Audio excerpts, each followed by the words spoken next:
오늘 저희들에게 주시는 하나님의 말씀 고린도전서 15장 50절에서 58절의 말씀 의지하고 1%는 성경을 볼 것이다, 이런 제목의 두 번째 말씀을 전합니다. 오늘날 저희를 일컫는 이름인 그리스도인, 크리스찬이라고 하는 말은 애초에는 그렇게 좋은 뜻의 이름이 아니었습니다. 요즘 말로 하면 예수쟁이 정도라고 할까요? 그런 뜻을 갖고 있던 말이었습니다. 초대교회 당시에 주님의 제자들은 서로를 형제라고 불렀습니다. 또는 자매라고 부르고 또는 성도라고 불렀습니다. 그렇지만 당시의 유대인들은 이 초대교회 제자들을 나사렛 것들 또는 갈릴리 것들이라고 낮추어서 경멸조를 담아 부르곤 했습니다.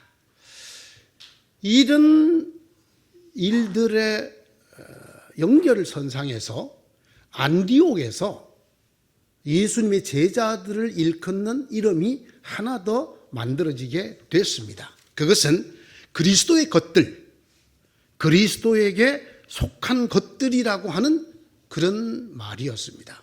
그것이 바로 오늘날 우리가 크리스천, 그리스도인이라고 부르는 이 단어입니다.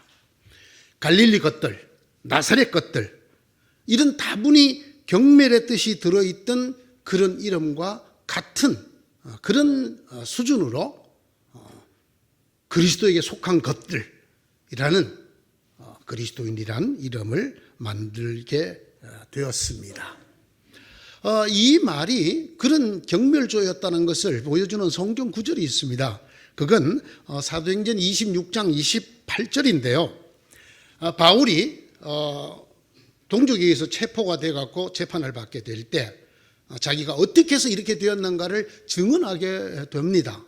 그때 그 증언을 듣던 사람 중에 아그리빠 왕이 있었습니다. 근데 이 아그리빠 왕이 바울의 증언을 가만히 듣다가 보니까 증언을 넘어서 약간 전도를 하려고 하는, 여러분들도 나처럼 예수를 믿으십시오, 이런 분위기를 띠는 것을 감지를 했습니다. 그래서 아그리빠 왕이 바울에게 이렇게 말합니다. 네가 짧은 말로 나를 설득해서 그리스도의 것이 되게 하려느냐? 이렇게 말하는 장면이 나옵니다. 네가 짧은 말로 나를 설득해서 소위 그리스도인, 그리스도의 것들이 되게 하려느냐라고 하는 내용입니다. 이 그리스도인이라는 말이 오늘날 예수 그리스도를 믿는 사람들이라는 공식 명칭이라고 할까요? 칭호가 된 것은 2세기 초엽입니다. 이미 이때 많은 사람들에게 이 이름이 그만 이렇게 퍼져나갔어요. 그래서 안디옥에서만이 아니라 여기저기서 예수를 따르는 제자들을 그리스도의 것들 이렇게 부르게 되었단 말입니다. 그리고 하나 더, 제자들도 자기들을 그리스도의 것들이라고 부르는 것을 배척하지 않고 수용하기 시작을 했습니다. 그러자 2세기 초엽에 소위 그리스도인이라는 것이 거의 공식 명칭으로 자리를 잡게 되어졌습니다. 성경에는 이 그리스도인이라는 단어가 딱 3번 나옵니다. 제가 아까 말씀드렸던 안디옥에서 그리스도인들이라고 불렀다고 하는 사도행전 11장 26절과 그리고 조금 전에 제가 말씀드렸던 아그리빠 왕이 네가 짧은 말로 나를 설득해서 그리스도의 것이 되게 하려 하느냐라고 했을 때의 그 사도행전 26장 28절, 그리고 한 곳이 더 나오는데 그것은 베드로전서 4장 16절에 나옵니다. 베드로 사도가 그리스도인들이 받을 고난을 설명을 하다가 이렇게 말합니다. 그러나 우리가 만약에 그리스도의 것이라고 고난을 받는다면 이 얼마나 영광스럽고 고귀한 것이냐, 이렇게 설명하는 대목입니다. 앞에 두 곳, 안디옥에서 처음으로 그리스도인이라고 불렀다는 말이나 아그리빠가 네가 짧은 말로 설득해서 나를 그리스도인이 되게 하려고 하느냐라고 하는 말은 다분히 낮춘, 좀 경멸하는 그런 뜻이 담겨 있는 이름이었습니다. 그러나 이 베드로서에서 베드로 사도가 이 말을 쓸 때만 해도 그런 경멸의 뜻이 전혀 느껴지는 문장이 아닙니다. 오히려 우리가 세상에서 세상 사람들처럼 뭘 잘못해서 고난을 받는 게 아니고 단지 우리가 예수를 그리스도로 믿는 그리스도인이라는 것 때문에 고난을 받는다면 이라고 말하고 있는 이 대목에 있어서는 그리스도의 거치 된 것에 대한 약간의 자부심, 긍지 같은 것이 들어있는 그런 표현이었습니다. 종교개혁을 할 당시에 천주교에서는 이 종교개혁자들을 대단히 못마땅하게 생각했습니다. 뭘 그렇게 꼬치꼬치 물어볼 게 많으냐 이놈들아. 그래서 항의하는 자, 자꾸 캐묻는 놈들 또는 저항하는 놈들, 그래서 뭐라고 불렀어요? 이 종교개혁자들을 천주교에서 프로테스탄트라고 불렀습니다. 프로테스트 하는 놈들, 즉 자꾸 문의하고 자꾸 질문하고 자꾸 저항하는 놈들이다, 이렇게 낮추어서 부른 별로 좋지 않은 말이었습니다. 그러나 여러분 보십시오. 지금 프로테스탄트는 개혁교회를 뜻하는 천주교의 그 잘못된 신앙을 개혁하여 정말 말씀 중심의, 은혜 중심의, 믿음 중심의 이런 기독교 본연을 전하고 가르치는 크고 좋은 집단을 가리키는 명예로운 이름이 되었습니다. 감리교도라는 말도 처음에는 그런 경멸의 뜻이 달린 말이었어요. 여러분, 감리교도를 영어로 뭐라고 그러나요? 메소디스트라고 합니다. 메소디스트. 메소드. 방법을 따지는 놈들이란 뜻이에요. 뭐 예수 믿는데 그렇게 막 규칙이 많으냐? 예배는 이렇게 드려야 되고 기도는 이렇게 해야 되고 아주 저것들은 그냥 방법에 목숨을 걸어. 그래서 낮추어 부르던 말이 규칙주의자, 형식주의자라는 뜻의 메소디스트, 메소드를 무지무지 즐겨 찾는 놈들이라고 불렀습니다. 그러나 이것도 역시 오늘날 전 세계에서 수많은 사람들에게 복음을 전하는 아주 은혜로운 교단의 이름이 되었습니다. 그리스도인이라는 이름이 그렇게 됐단 말입니다. 처음에는 경멸하는 뜻으로 지어진 이름이지만 이것이 점차 정말 자랑스럽고 생명력 있는 그런 이름으로 바뀌게 되었단 말이죠. 여러분, 저는 그리스도인이라는 말이 참 귀하다고 생각합니다. 꼭 한자어나 한글로 번역하자면 기독교인, 기독인, 전 대단히 소중한 말이라고 생각합니다. 왜? 우리를 이 세상에 그 무엇이 아닌 단 한 분 예수 그리스도와 연결지어서 부르는 이름이기 때문입니다. 그리스도의 것들, 여러분 너무나 좋은 이름이라고 저는 생각을 합니다. 지난주에도 말씀드린 것처럼 이 그리스도의 것들이라는 말 속에는 하나님의 자녀라는 뜻이 들어져 있습니다. 예수님 때문에, 예수님께서 말씀하신 대로 내 아버지 곧 너희의 아버지, 이 말은 곧 내가 하나님의 아들이듯이 너희가 하나님의 아들, 딸, 하나님의 자녀라고 하는 뜻이 들어있습니다. 우리가 바로 이 그리스도에게 속해 있습니다. 내 아버지 곧 너희의 아버지를 선포해 주신 그리스도에게 속한 거로, 우리가 이 그리스도를 영접한 거로 요한복음 1장에서 말한 것처럼 하나님의 자녀가 되는 권세를 주셨다. 그러므로 저는 그리스도라는 이름을 떠올릴 때마다 하나님의 자녀가 되었다, 하나님이 내 아버지다, 예수 그리스도의 아버지 곧 나의 아버지다. 왜? 나는 그 예수 그리스도에게 속한 그리스도의 것, 크리스찬이기 때문에, 그리스도인이기 때문입니다. 이 그리스도인의 용어는 구약 성경에는 나오지 않습니다. 구약에는 그리스도가 없잖아요. 그러니까 이 그리스도의 것들이란 말이 그것이 경멸조든 아니든 구약에는 아예 나오지 않습니다. 때문에 구약 성경만을 경전으로 믿는 유대인들은 이 그리스도인이라는 말을 절대로 쓰지 않습니다. 여러분들이 생각할 때는 그들이, 우리가 유대인들 이렇게 부르는 것처럼 우리를 그리스도인이라고 불러줄 것 같지만 그들은 부르지 않습니다. 왜? 그들은 아직 그리스도가 오지 않았다고, 예수는 그리스도가 아니라고 하기 때문에 그리스도인이라는 말 자체를 그들은 허용을 하지 않습니다. 그럼 유대인들이 예수 믿는 그리스도에 속한 사람들을 뭐라고 부를까요? 혹시 여러분이 아시나요? 나사렛 당원이라고 부릅니다. 성경에 나사렛 것들이라고 하는 그 용어를 그대로 지금도 쓰고 있습니다. 그래서 기독교인을 지칭할 때 유대인은 반드시 나사렛 당원들이라고, 나사렛 것들이라고 쓰고 있습니다. 그러면서 이 나사렛 것들을 위한 저주의 기도를 그들이 매일 드리는 기도문인 18기도문의 12번째에 넣어서 지금도 기독교인을 향한 저주의 기도를 매일 하고 있습니다. 뭐라고 했냐면 하나님의 생명력에서 이들을 빼야 합니다. 이렇게 나사렛 것들이 유대인들이 부르는 기독교인을 향한 명칭입니다. 그리스도의 것들, 그리스도인인, 당연히 그리스도에게 속한 사람이라는 말이죠. 우리는 어떤 계시도 믿지 않습니다.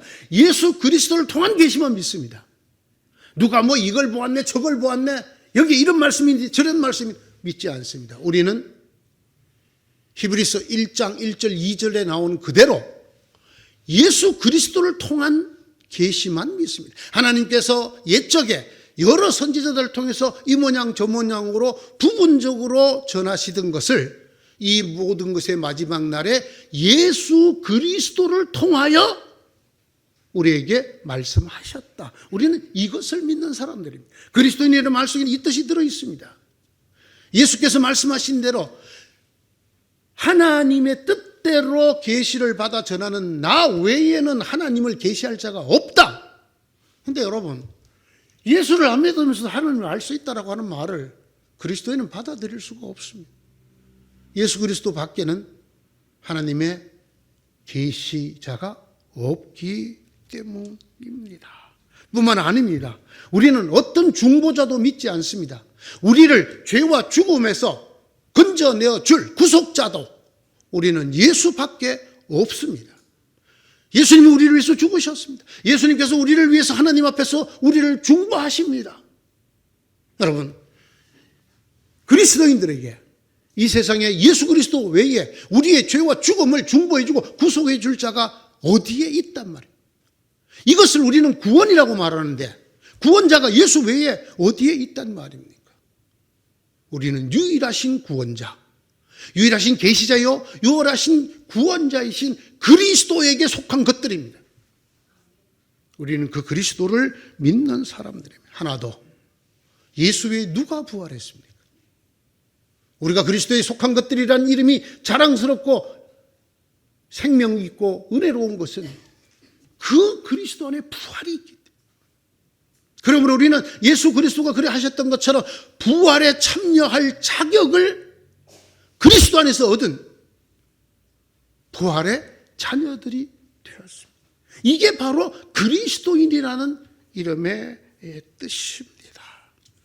예수께서 본보기처럼 부활하신 그 소망의 첫 열매를 따라 우리도 부활에 참여할 것을 믿는, 나를 믿는 자는 사망에서 생명으로 옮겨졌다고 이미 선언하신 예수 그리스도의 그 선언, 예수 그리스도의 부활과 그 부활을 믿는 믿음으로 말미암아 우리도 이미 죽음을 넘어 부활에 들어섰다라는 것을 믿는, 비록 우리 육신이 죽더라도 우리는 다시 살아나 예수 그리스도처럼 부활의 몸으로 나올 것을 믿는 사람들입니다.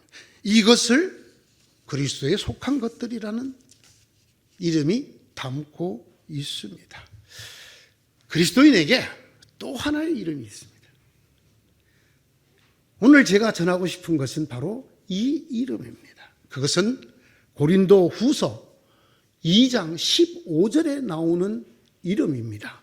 고린도 후서 2장 15절에 나오는 이름인데 그 이름은 그리스도의 향기라는 이름입니다. 그리스도의 향기. 고린도전서 2장 14절부터 16절까지의 이 이야기가 자세히 기록되어져 있습니다. 그리스도의 향기라는 말은 그리스도를 아는 지식의 향기를 풍기는 사람들이라는 뜻입니다. 그리스도를 아는 지식, 그걸 풍기는 사람들이다라는 뜻입니다. 제가 한번 14절부터 읽어보겠습니다. 그리스도의 개선 행렬에 언제나 우리를 참가시키시고 그리스도를 아는 지식의 향기를 어디에서나 우리를 통하여 풍기게 하시는 하나님께 감사를 드립니다. 우리는 구원을 얻는 사람들 가운데서나 멸망을 당하는 사람들 가운데서나 하나님께 바치는 그리스도의 향기입니다. 멸망을 당하는 사람에게는 죽음에 이르게 하는 죽음의 냄새가 되고 구원을 얻는 사람들에게는 생명에 이르게 하는 생명의 향기가 됩니다. 사랑하는 여러분, 여기에 너무나 중요한 뜻이 다 들어 있습니다. 그리스도의 향기라고 불려주는 우리는 이 세상 어디서나 누구에게서나 냄새를 풍기는 향기라는 것입니다. 예수를 믿는 사람들에게만 그리스도의 향기가 아니라 예수를 믿지 않는 사람들, 적그리스도인들 앞에서조차도 우리는 그리스도의 향기라는 말이에요. 구원을 얻는 사람들이나 멸망을 얻는 사람들이나 관계없이 그들은 우리의 냄새를 맡게 된다라는 것입니다. 여러분, 무엇을 말합니까? 그리스도의 향기로서의 크리스찬은 예수 믿는 사람들 사이에서의 존재가 아니라는 것입니다. 멸망을 받을 사람들 가운데서도 그리스도의 냄새를 풍기는 존재라는 것입니다. 그래서 성경은 이렇게 말합니다. 그리스도의 향기, 즉 그리스도인들은 양날이 선 검과 같다. 무슨 말입니까? 구원을 얻는 자들에게는 생명의 향기가 되고 똑같은 우리가 그리스도의 냄새를 풍기는데 멸망을 받을 자에게는 죽음에 이르는 냄새가 된다라는 것입니다. 우리는 같은 냄새를 풍기고 있는 그리스도의 향기인 우리는 어떤 사람에게는 생명의 향기가 되고 그야말로 어떤 사람에게는 오히려 우리가 있음으로 해서 그들이 멸망받을 증거가 되는, 우리 예수를 부활하신 주님 하나님의 아들로 믿고 그 예수 그리스도를 말미암아 부활에 참여할 자격을 얻었다라고 말하는 우리가 없었더라면, 이렇게 전하는 예수 그리스도를 전함이 없었더라면 차라리 멸망하지 않았을지도 모르는, 적그리스도가 되지 않았을지도 모르는 멸망당할 자들에게는 우리가 그들을 죽음으로 끌고 가는 냄새라는 것입니다. 우리는 두 가지의 기능을 합니다. 구원받을 사람들에게는 생명의 향기, 구원받을 사람들에게는 예수 그리스도를 우리를 통해서 드러냄이 그들을 생명에 이르게 합니다. 그러나 멸망받을 자들에게 있어서 그것은 정말 멸망으로 가는, 죽음으로 가는 견인차 노릇을, 죽음의 냄새를 풍기게 된다 말입니다. 왜 하나님께서 우리를 이런 그리스도의 향기가 되게 하셨을까요? 바로 저희들을 통해서 하나님을 드러내시기 위해서입니다. 하나님의 사랑을 드러내기 위해서입니다. 그 사랑이 양날 가진 검과 같다는 것을 드러내기 위해서입니다. 예수 그리스도를 통해서 주시는 하나님의 은혜가, 은혜인 사람도 있지만 그것이 멸망의 징조가 되는 사람들이 있음을, 예수 그리스도의 십자가가 그를 믿는 자들을 구원하는 구원의 십자가임에 동시에 죄는 자기 아들을 죽여서라도 반드시 그 대가를 치르게 하는 하나님의 심판과 정의를 동시에 보여주는 것이라는 것을 드러내기 위해서입니다. 우리가 만약 구원 얻을 자들에게 풍기는 생명의 향기로만 끝난다면 하나님의 십자가에 들어있는 그 두 얼굴, 은혜이며 동시에 심판인, 구원이며 동시에 심판인 그것을 드러내지 못하기 때문입니다. 하나님께서는 우리를 그리스도의 향기로 삼으심으로 인해서 하나님께 구원과 멸망을 동시에 드러내는 존재인 예수 그리스도를 바치는 향기가 되는 것입니다. 구원을 얻는 사람들 가운데서나 멸망을 받을 사람들 가운데서나 하나님이 하신 일을 그대로 드러냅니다. 이 사람들에게는 은혜가 될 것이고 저 사람들에게는 멸망이 될 것이지만 그것이 본래 하나님의 은혜요 본래 하나님의 십자가였다라는 것을, 그것이 예수 그리스도 하나님의 아들 우리 구세주라는 것을 드러냅니다. 어떤 사람이 이렇게 말합니다. 예수 믿으면 좋죠. 뭐 안 믿어도 그만이고. 아닙니다, 여러분. 예수가 이 땅에 오셨다는 것 자체가 이미 심판이 시작된 것입니다. 믿지 않으므로 그들은 이미 심판에 없었으면 우리의 양심을 따라 우리가 심판받았을지도 모르. 그러나 이제는 그렇지 않습니다.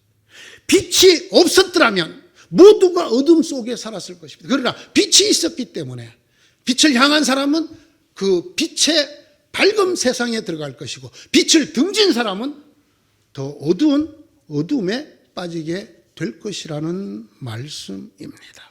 예수 그리스도를 통해서 이 땅에 보여주시는 하나님의 사랑인 십자가는 한 얼굴이 아닙니다. 두 얼굴입니다. 거기에는 은혜와 더불어 심판이 들어 있습니다. 이것을 드러내는 존재가 누구냐? 그것이 바로 예수 그리스도에게 속한 것들, 그 그리스도의 냄새를 풍기는 것들인 우리 크리스천들입니다. 성경에서 예수 그리스도를 뭐라고 부르느냐? 산돌이라고 부릅니다. 돌멩이. 이스라엘은 돌이 참 많죠. 돌을 들어서 설명했어요. 그러면서 뭐라고 그랬습니까?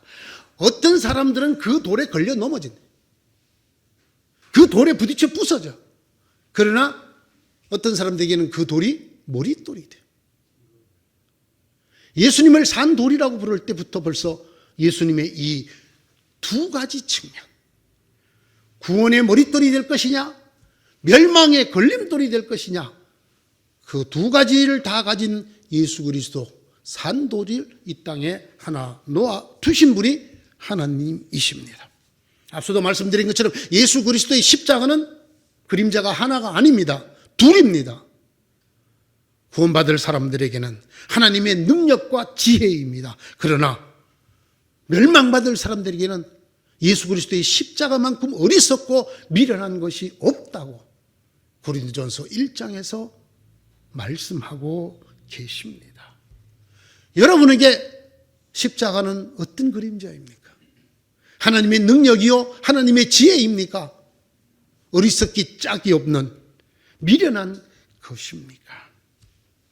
그리스도인이란 이름 속에는 그리스도의 향기를 뜻하는 말이 들어있습니다. 예수 그리스도의 냄새를 피우는 것들이라는 뜻이 들어있습니다.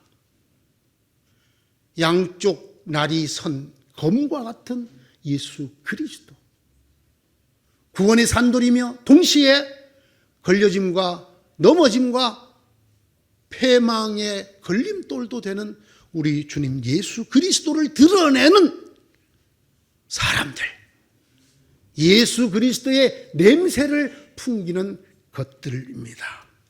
자, 여러분은 어떤 냄새를 풍깁니까? 여러분들에게서 맡을 수 있는 냄새는 죽음의 냄새입니까? 생명의 향기입니까? 1%는 성경을 읽는다. 이제 드디어 지난주에 이은 설교 제목으로 들어왔습니다.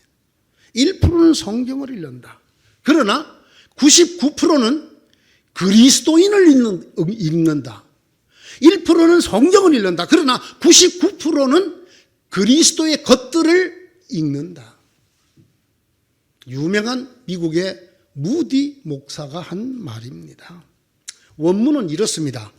Out of 10 men, one will read the Bible, but other 99 will read the Christian. 100명 중에 1명은 성경을 읽고 하나님을 안다는 거예요. 그러나 99명은 그리스도인들을 읽고 하나님을 안다는 거예요. 왜 그럴까요? 우리가 그리스도의 무엇이기 때문일까요? 향기이기 때문에. 우리는 그리스도의 악취가 될 수도 있고 그리스도의 향기도 될 수 있습니다. 두려운 것은 100명의 중이 있다면 1명만 성경을 읽고 우리들의 삶과 아무 관계없이 하나님 말씀으로 하나님의 자녀가 될 것이다. 그러나 대부분의 사람은 100명 중 99명은 소위 하나님이 우리를 그리스도의 사람이라고 부르시는 그리스도인들, 예수 믿는 것들 보고 하나님을 믿기도 하고 하나님을 떠나기도 한다는 것입니다. 같은 말씀이잖아요. 우리는 어디에서나 누구에게나 그리스도를 풍기는 향기다. 구원을 얻을 자에게는 생명의 향기고 멸망을 얻을 자에게는 죽음의 냄새다. 우리는 사람들에게 어떻게 읽혀지는 그리스도의 향기일까요? 우리가 그리스도에게 속한 것들이라고 우리 입으로 말할 때 사람들이 우리를 보고 어떤 하나님을 읽을 수 있게 될까요? 죽음아 너의 승리가 어디 있느냐? 죽음아 너의 독침이 어디에 있느냐? 우리 주 예수 그리스도를 통하여 우리에게 승리를 주시는 하나님께 우리는 감사를 드립니다. 이 오늘의 말씀이 우리 입술에만 발려있는 말입니까? 우리가 이것을 믿음 고로 이대로 용감하게 살아가는 사람입니까? 이 말씀을 우리를 통해서 읽는 세상 사람들이 읽으면 무엇이 될 것인가? 뻥이야 저거 순 거짓말이야. 지네도 저렇게 안 믿어. 말만 저렇게 해. 사망을 이겼다고? 죽음을 이겼다고? 우리는 죽어도 다시 산다고? 그럴 리가 없어. 저 인간들은 그런 인간들이 아니야. 이렇게 읽히고 있을까요? 아니면 정말이야. 죽음도 어찌할 수 없는 사람들이야, 저 사람들. 정말 궁금해. 왜 저들이 죽음도 두려워하지 않고 말 맞다나 죽어도 나는 다시 산다, 죽여라! 라고 말할 수 있는 것이 어디에 들어있는가? 그걸 읽어보고 싶어. 우리를 보고 사람들이 이렇게 느낄까요? 어떻습니까? 저와 여러분은 어떤 향기입니까? 사람들이 우리를 통해서 맡을 수 있는 그리스도의 냄새가 무엇에 가깝습니까? 오늘 이 고린도서 15장에는 이런 구절도 나옵니다. 세상의 끝만 소망하지 말아라.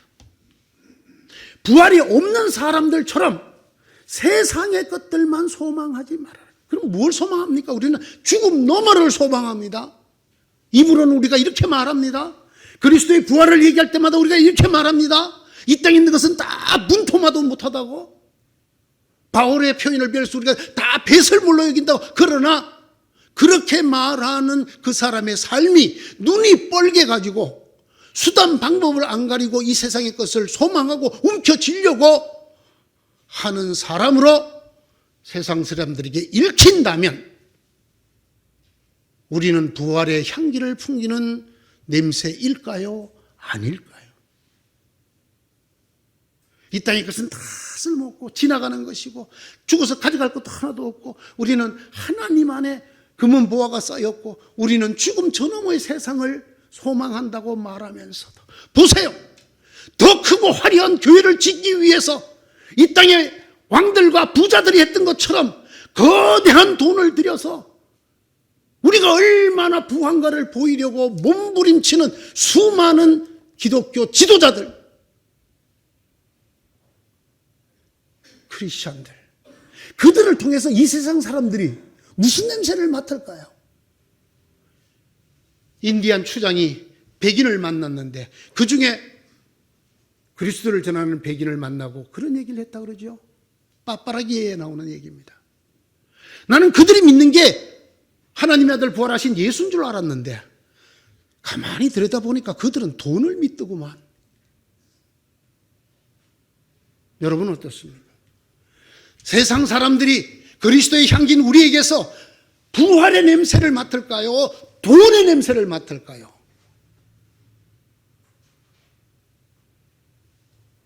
오늘날 이 땅에 있는 여러 종교들 중에 교회만큼 돈에 눈이 뻘겋게 덤비는 종교가 없다라는 말이 무엇을 뜻할까요? 이 세상에 있는 종교 중에 한국 교회의 헌금 가지수가 가장 많다. 어떻게 생각하세요? 그 교회를 이끄는 목사님에게서 우리는 죽어도 좋고 갖지 못해도 좋고 나는 그리스도만으로 부유하다. 그렇게 말하는 그리스도의 냄새, 부활의 향기를 맡을까요? 저거는 아주 예수 안 믿는 것들보다 더한 놈이야, 저건. 예? 어쩌자고 이 땅에 목사한테 사기를 당하는 사람이 있단 말입니까? 그 사람은 무슨 냄새를 풍기고 다니는 사람일까요? 저는 정말 목사로서 이런 기도를 드릴 수는 없지만 전광훈 목사라는 사람을 볼 때마다 너무나 저 사람이야말로 이 땅에 예수 못 믿게 만드는 장본인이라고 저는 생각을 합니다. 그 사람을 보고 세상 사람들이 무슨 냄새를 맡을까요? 나는 가지지 못해도 좋고 그리스도처럼 헐벗어도 좋고 심지어는 십자가에 못 박혀도 좋지만 나는 영원한 생명을 여러분에게 전합니다. 여러분 고난을 두려워하지 마시고 박해를 두려워하지 마시고 섬기는 걸 두려워하지 마시고 갖지 못한 걸 두려워하지 마십시오. 우리에게는 영원한 나라가 있습니다. 그 나라를 위해서 예수 그리스도가 죽으셨고 부활하셨습니다. 우리 여러분 다 그 주님을 따라갑시다. 이렇게 말하는 냄새를 맡을까요? 공천 똑바로 해? 새끼들 내가 한마디 하면 니네들 싹 다 없어져? 무슨 냄새를 맡게 될까요 도대체? 예? 아니 이 사람을 따라다니면서 제 입이 좀 험해질 것 같아서 그만하겠습니다. 아니 여러분 그게 누구나 다 아는 분이니까 제가 그분을 예를 들어서 얘기하는 것뿐입니다. 네? 하나님의 법도 아니고 이 세상의 법을 어겨서라도 온갖 권모술수를 다 동원해서라도 온갖 백을 다 동원해서라도 기어이 자기들이 원하는 화려한 교회랑을 짓고 많은 사람들. 여러분 교회당이 화려하지 않아서 예수가 전도되지 않는 게 아니에요.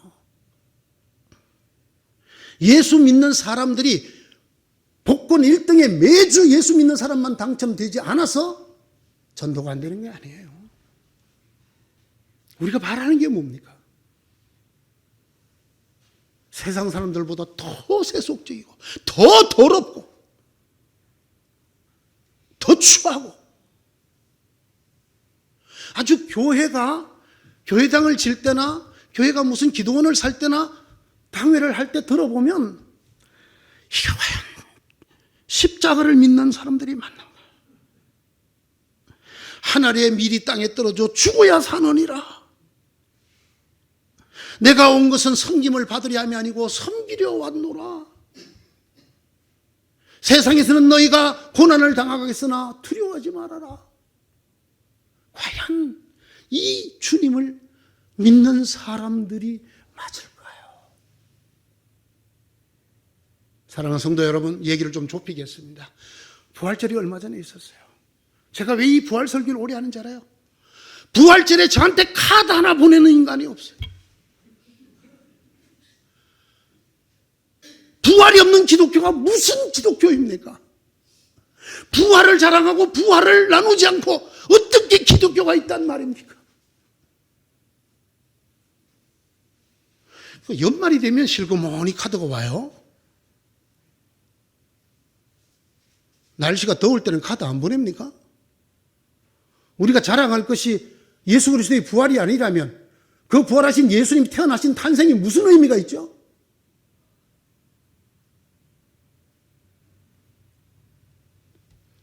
우리는 과연 부활을 사는 그리스도인이 맞는가 묻습니다. 그리스도의 것들, 그리스도에게 속한 것들은 부활의 냄새를 풍기는 사람들입니다. 부활을 사는 사람들입니다. 죽음아, 너의 이기는 것이 어디 있느냐? 죽음의 두려움에서 벗어난 사람들입니다. 죽음으로 우리를 협박하고 우리를 종노릇 하려게 하는 죄로부터 벗어난 사람들입니다. 그래서 오늘 마지막 이렇게 쓰고 있습니다. 그러므로 나의 사랑하는 형제 자매 여러분, 굳게 서서 흔들리지 말고. 어디에 굳게 서? 제발 부활에 굳게 서. 이게 지금 고린도서 15장이 부활을 얘기하는 거예요. 나도 주님처럼 부활한다, 이 믿음에서 제발 흔들리지 말아라. 이게 흔들리면 모든 것이 무너져.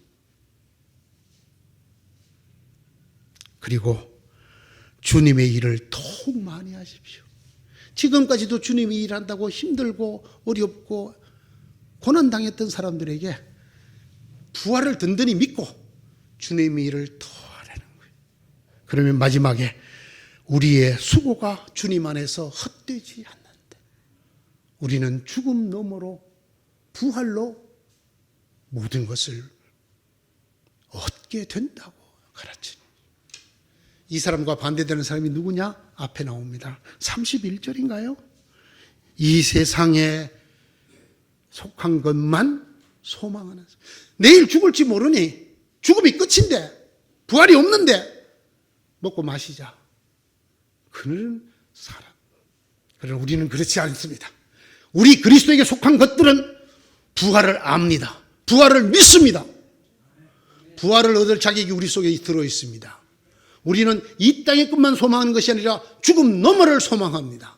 그러므로 우리는 그리스도의 향기 중에 부활의 향기입니다. 이 부활의 향기가 은여울교에 갔더니 무럭 피어나더라. 은여울교회 성도의 가게에 갔더니 세상과는 다른 냄새가 풍기더라. 은여울교회 성도들의 집에 갔더니 그 가정에는 세상 다른 가정과는 다른 냄새가 나더라. 그렇게 부유롭지 않게 살면서도 그렇게 넉넉하게, 그렇게 마음 편하게 평안과 행복 속에 살더라. 이유를 물었더니 그들이 이렇게 말하더라. 저희는 이 땅의 생명만을 소망하는 것이 아니라 죽음 넘어 부활을 소망하고 믿기 때문입니다. 이 성도들이 되어지시기를 축원합니다. 이런 가정 되시기를 축원합니다. 이런 성도가 모인 은여울교회라면 어찌 이 냄새가 풍겨지지 않겠습니까? 세상의 모든 교회를 손가락질하는 사람들이라도 은여울교회를 보면은 옷깃을 여미고 참 저런 사람들처럼 살았으면 좋겠다, 저런 교회가 하나라도 더 생겼으면 좋겠다, 이런 교회, 우리 교회가 되기를 축원합니다. 사랑하는 성도 여러분, 우리는 그리스도의 향기입니다. 세상 사람들은 100에 99이면 우리를 읽어보고 우리 냄새를 맡고 하나님께 나오든지 하나님을 떠나든지 합니다. 1%는 성경을 읽지만 99%는 우리를 읽습니다. 우리 그리스도에 속한 것들, 부활의 향기를 풍기는 제대로 된 그리스도인이 되기를 주님의 이름으로 축원드립니다. 기도합시다. 하나님, 제가 바로 99명 중에 한 사람인 그리스도인입니다. 사람들이 저를 읽고 무슨 냄새를 맡게 될까요?